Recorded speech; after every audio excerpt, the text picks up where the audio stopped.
आज का हमारा टॉपिक है शब्दों में सूक्ष्म अंतर। हमारे सामने सबसे पहले शब्दों का जोड़ा है श्रवण और श्रमण। श्रवण का अर्थ होता है कान, जबकि श्रमण का अर्थ होता है भिक्षु। हमारे सामने दूसरा शब्द है वसन और व्यसन।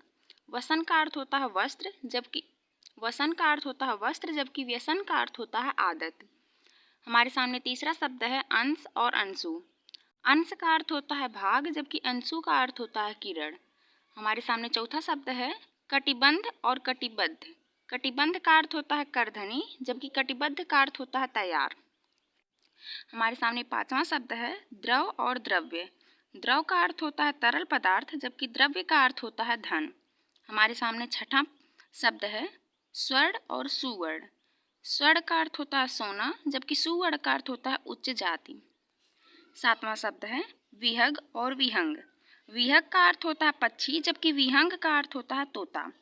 आठवां शब्द है अंश और अंश।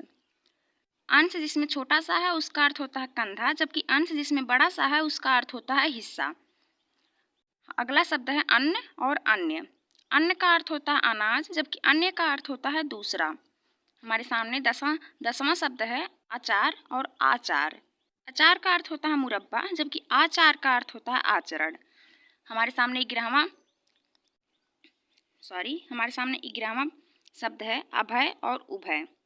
अभय का अर्थ होता है निडर, जबकि उभय का अर्थ होता है दोनों। हमारे सामने 12वां शब्द है अम्बुज और अम्बुद। अम्बुज का अर्थ होता है कमल, जबकि अम्बुद का अर्थ होता है बादल। हमारे सामने 13वां शब्द है बात और वात। बात का अर्थ होता है बातें, जबकि वात का अर्थ होता है हवा।